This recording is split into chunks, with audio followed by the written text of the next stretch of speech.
Greetings everyone. Hope all of you are having an absolutely fantastic day. Let me give you a spoiler warning right up front. This Living Legend range Warlock build is for a late game Wyll, and depending on your choices, he can go through a significant physical change. I only have one BG3 playthrough, so there's no way for me to show you a build of him without also showing that change. I will not go into any details about who did that to him or why it happened, but you will see it. So if that's too much of a spoiler, this video isn't for you. Otherwise, let's dive into it. If you are curious about Warlock mechanics I don't cover here, there's a link in the description to my video walking through all Warlock has to offer. Unlike the other origins you can play as, Wyll is known as a hero throughout the Sword Coast, so oftentimes you'll get dialogue from people who are shocked to meet him or happy that he is there to help. He's a human, which is a very common race in BG3, so you won't get as much special reactivity as a Dragonborn or Githyanki, but there's still plenty of it. Like most characters, Wyll gets a base movement speed of 9 meters. Since he's human, he also gets Civil Militia, which provides him with several weapon proficiencies, but this is irrelevant to Wyll because Warlocks either make a blade pack that automatically provides proficiency with any weapon, or they don't use melee weapons to attack at all. You'll also gain proficiency with light armor and shields, which is very important and helps make you more defensive. Wyll's final racial feature is human versatility, and it lets you gain proficiency in one additional skill, which is quite valuable. Your carrying capacity is increased by a quarter, which is also useful because there's a ton of loot to manage in this game. Wyll's class is Warlock, and it provides him with proficiency in simple weapons and light armor. You already get light armor proficiency from being a human, and weapon proficiencies don't matter, so this does nothing for you. You also get Warlock spell slots. They differ from spell slots of other spellcasters in that they are regained by taking a short rest instead of requiring a long rest, and they are always at your highest spell level. The drawback is at most levels, Warlock only has 2 spell slots, so as opposed to a class like Sorcerer, which will give you multiple slots across all spell levels, Warlock will only provide you with 2 until level 10 when you get a third. Consequently, once a few of Warlock's cool mechanics have been gained, I prefer to multi-class out of it. At level 1 you can select 2 cantrips, and the first one you should take is Eldritch Blast, which does 1d10 force damage to a single target. You will get additional blasts at characters levels 5 and 10. This means you do not have to stay as a Warlock in order to make this cantrip more powerful, and it's a core part of this build. I would also pick up Friends, since it will give you advantage on charisma checks. Advantage allows you to roll 2 dice and take the better result. As you will see later, this class is a great option to handle persuasion checks, so Friends is a nice pickup. Warlocks choose their subclass at level 1, and Wyll automatically comes with Fiend, which gives you Dark One's Blessing. Every time you down an enemy, you'll gain temporary hit points equal to your level plus your charisma modifier. This is a damage focused build, so that feature helps make you more tanky. At level 1, you'll also be able to choose 2 spells, and I'd recommend you take Hex. Anytime you damage an enemy, you'll deal an additional 1d6 necrotic damage. If a hexed enemy dies, you can apply Hex on another enemy as a bonus action, without expending a spell slot, as long as you can maintain concentration. This spell is critical to maximizing your damage. I would also pick up Hellish Rebuke, which is a reaction that's triggered when an enemy attacks you and allows you to deal 2d10 fire damage. Using this does take up a spell slot, but punishing enemies for damaging you is very satisfying, so it's worth it to me. Wyll comes with the folk hero background, and this cannot be changed even if you respect his character. This means he will gain inspiration when you do especially heroic acts, and you can spend that inspiration to re-roll failed dialogue checks. This background also provides him with the animal handling and survival skills, both of which scale off of wisdom, and it's doubtful you'll be graded either one. Looking through the abilities, strength and intelligence are irrelevant, so they can be dumped. Getting into a pack with a devil isn't too bright, so I feel dumping intelligence is pretty consistent with Wyll's personality.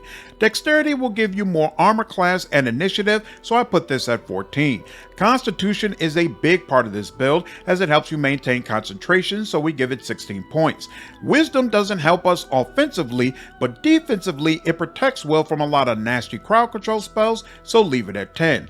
Finally, Charisma is our primary ability, so it will help with our attack and damage, in addition to bolstering Wyll's dialogue checks. You can take 3 skill proficiencies, and I take Persuasion, Intimidation, and Deception. No matter what kind of conversation it is, Wyll has it covered. At level 2, you'll gain 1 Warlock spell slot, bringing your total number to 2. You also get to choose another spell, and I take Burning Hands to punish enemies who get too close. Level 2 also allows Wyll to select 2 Eldritch Invocations, which are features that give him additional functionality. Agonizing Blast allows you to add your Charisma modifier to the damage of your Eldritch Blast. It's important to note that as you level up, the additional blast that cantrip gets will calculate their damage separately. Therefore, your Charisma bonus here and the 1d6 bonus from Hex will be added to each separate blast you can do, and by level 10, you'll fire off 3 of them with just 1 spell cast. That's bananas. It makes Warlock one of the best single target damage dealers in the game. We'll also pick up Repelling Blast, which pushes creatures 4.5 meters when you hit them with Eldritch Blast.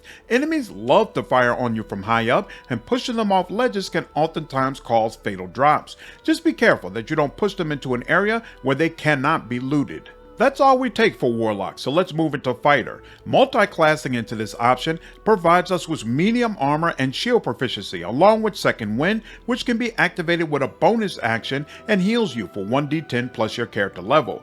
You can also choose a fighting style, and I would recommend Defense, since it's going to give you a +1 bonus to armor class. All of this absolutely skyrockets your survivability. There's a case to be made that this build would benefit from starting in Fighter since you could get heavy armor proficiency, but that's too contrary to Wyll's character for me. At Fighter's second level, you'll get Action Surge, which allows you to take 1 additional action every short or long rest. Being able to launch 2 castings of Eldritch Blast in 1 turn is a big deal, so this is worth the detour. Now we'll go into Sorcerer. The primary ability for this class is also Charisma, so you'll be very powerful with any of the spell options you select. Level 1 Sorcerer will let you select 4 cantrips. Mage Hand can be used to pull faraway levers or loot items, and sometimes enemies will attack it instead of you. Darkness is a consistent issue throughout this game, especially in Act 2, which you'll be shortly entering into by this point, so light is a good option as well. Your other 2 selections don't matter. You can also select 2 spells, and I would take Shield, which is triggered when an enemy hits you and lets you raise your AC by 5 to negate that hit. It also makes you immune to Magic Missile. All of this helps keep you on your feet. Speaking of Magic Missile, I would also pick that up, because the damage is guaranteed. When you are facing enemies who have 4 or less health and don't want to risk that Eldritch Blast will miss, this is a great option to ensure those foes go down for the count. You can also choose a Sorcerer subclass, but none of them are all that great for you. Wild magic can potentially harm you, and Draconic Bloodline is contrary to Wyll's character, so I go with Storm Sorcery. This subclass allows him to cast Fly as a bonus action whenever using a level 1 spell or higher. Certainly not bad in some situations. At level 2, you'll gain Sorcery Points, which can be used to regain spell slots or activate metamagic feats, which are passives you can toggle that can change your spells. You can choose 2 of them at this level, but it doesn't matter what you select because you're not going to really use them. Sorcerer level 3 will give you access to level 2 spells, and I recommend picking up Misty Step. This will allow you to teleport anywhere on the map within 18 meters, and it's a great way to place your character exactly where you want them. You'll also get to choose another metamagic feat, and you'll definitely want Quicken Spell, which allows you to cast a spell as a bonus action. So now you can use Eldritch Blast 3 times in 1 turn.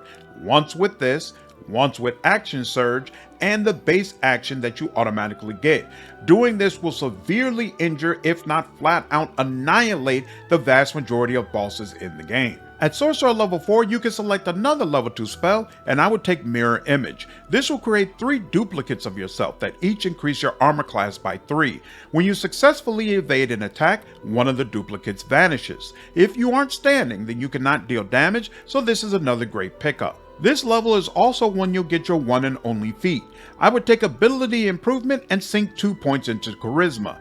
At the end of this video, I'll go over the late game items I'm using on Wyll, and we'll talk more about this choice. At Sorcerer level 5, you get access to level 3 spells, and there are multiple fantastic options. Hypnotic Pattern is arguably the best crowd control spell in the game, completely incapacitating a large number of enemies. Haste gives you another action and increases your armor class. Fireball is arguably the best area of effect in the game, doing a tremendous amount of damage even if enemies pass their save, and Counterspell allows you to nullify an enemy spell. Over time you want all of these, but I would start with Counterspell, then pick up Fireball, and then get the others. At level 10, we'll take another small detour and pick up Rogue. Offensively, this does nothing for us, but this build is for a good guy run, and we'll be leaving Lestarion on the bench for the most part. That means Wyll is handling the vast majority of lockpicking and disarming traps. There are some gloves in Act 1 that provide advantage on sleight of hand checks, so the small bonus Wyll has is more than enough to handle the vast majority of those checks in Acts 1 and 2.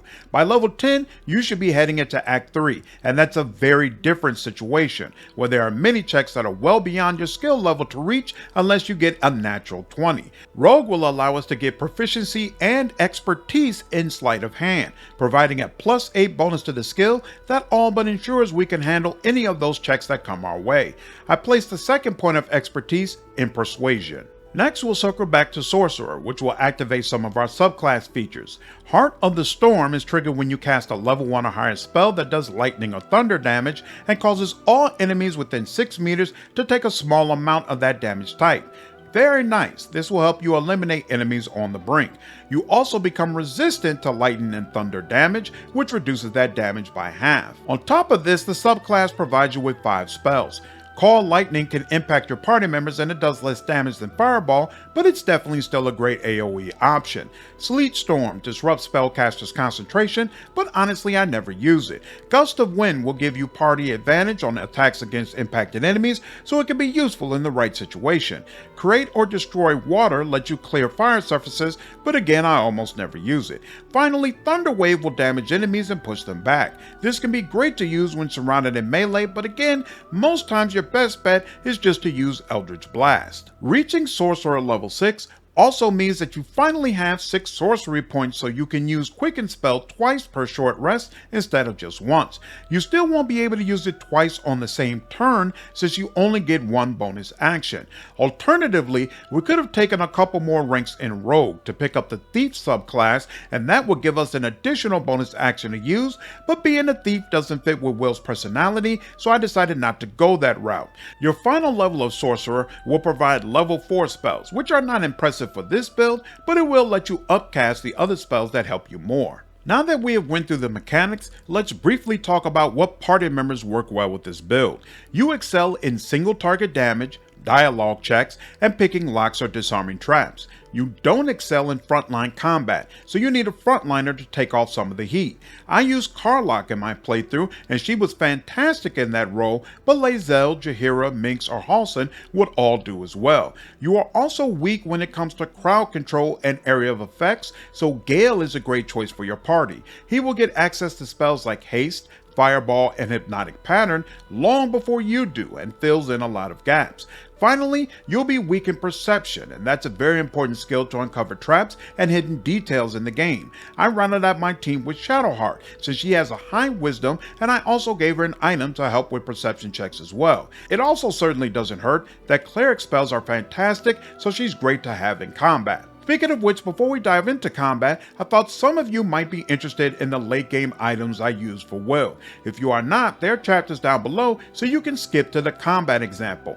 So looking here, my hat provides me with a +2 bonus to charisma. I didn't find any other items that increase charisma for me, but I just have to feel like this can't be the only one. So even though where we left things off you'd have charisma at 21, I'm hoping maybe on a second playthrough I'll be able to find an item that rounds this out and makes it 22 overall. And so to me, sticking those 2 attribute or ability points into charisma when you take that feat makes sense.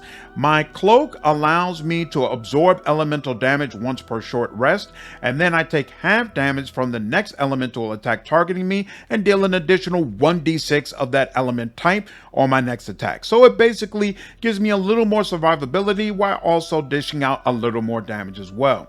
Of course, I was only able to use medium armor, but my overall armor class is 22, which is definitely respectable in this game. So my survivability is high. I'm able to add my dexterity modifier to the AC while wearing this armor, and I do not get disadvantage on stealth checks, even though for this character it doesn't matter that much. More importantly, I get a +2 bonus to all my saving throws, which is very, very useful to keep me from being charmed and dealing with area of effects and things of that nature. My gloves allow me to cast cantrips as a bonus instead of an action once per short rest. So obviously this is another way for me to be able to pump out those Eldritch Blast even more.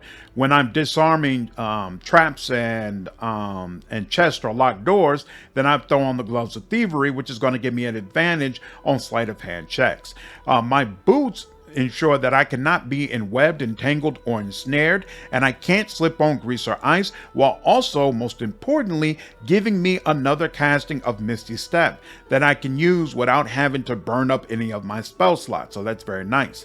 My necklace allows me to regain some of my used spell slots once per long rest, but it says once per long rest, but it's actually for each slot. So like if you can regain one level 1, one level 2, one level 3, or one level 4 per long rest. So it's actually a very, very useful amulet to have. And then my ring gives me an advantage on saving throws against being charmed. Obviously, that's nice. I don't want them turned against me. And then on the other ring, when I kill a creature, my next attack roll will be a critical hit. And then once spent, this effect refreshes after a long rest. So obviously, being able to deal critical hits is going to allow me to do that much more damage. So it's nice to have on here. I never use my bow, of course, because I always have my spells available. But it does give me resistance to fire and cold damage, and it gives me haste, which again is a fantastic spell. So being able to get one casting of it where I don't have to burn a spell slot is very, very useful for me. My shield is going to increase my AC by 2, and I get a +1 bonus to spell save DC and spell attack rolls. And so the attack roll bonus is definitely going to help with my Eldritch Blast. I'm also able to use a shield bash when foes attack me in melee, and it potentially knocks them prone, which actually triggers all the time and is very, very useful. And I have advantage on dexterity saving throw checks. And then finally, my main hand weapon, the staff, it gives me a +1 bonus to range spell attack, and I get a free casting of Fireball, along with having Firebolt, which I never use, but Fireball I absolutely use. So overall, I found this setup to be very, very useful. All right, so now I'm in a combat example. There's a bunch of people around me. I want to start taking them out. So we want to pick on the people that we know hopefully we're going to be able to hit. Right down here, we have a person who's, we've got a bunch of advantages against them, and they only have 4 health. So we're definitely going to want to hit you. But then because we are level 12, we also have 2 additional blasts we can use. So I know this person over here only has 25 health. So I'll go ahead and attack them twice as well. Let's see if we can take both of them out. Okay, so this one got dealt 8 damage. He's dead. This other guy took 19 damage. So it was 27 damage overall off 1 spell cast and 1 guy down. Now I can use Action Surge, and it's going to give me yet another opportunity to use Eldritch Blast. So I'll go ahead and take this, and we'll go ahead and put 2 blasts on him to absolutely make sure he gets taken out. And then I know this person over here only has 43 health, so we'll go ahead and attack them as well. So good thing I attacked twice. So the first one was a critical miss, but then they were hit for 11 damage. That character was taken out, and now she only has 32 health remaining. So now we can also use Meta Magic Quicken spell, and we can use our bonus action along with 3 sorcery points to cast yet another Eldritch Blast. And so we'll do that here. And we ended up hitting her for 19, so that's 25 damage overall. So let's see, 25, that's 36, that's 47, that would be what, 55, and then that's 66, and then that's what, 74. So 74 damage overall after being able to launch Eldritch Blast 3 times. And that's not really an optimized version of it, right? We didn't have Hex on at all. There were some other things we could have done to maximize the damage. I could have placed more buffs on myself is also to get more damage pumped out. So basically, just with the bare minimum, this build is going to allow you to pump out a crazy amount of damage, and against bosses is absolutely going to wreck shop, because you could just place hex on one boss and then unload all those Eldritch Blast onto it. So yeah, I think it pretty much speaks for itself. This is the build that I've pretty much been using while playing through the game, and I had a ton of fun with it. Let me know your feedback down in the comments below, and I hope all of you enjoyed this video. Take care.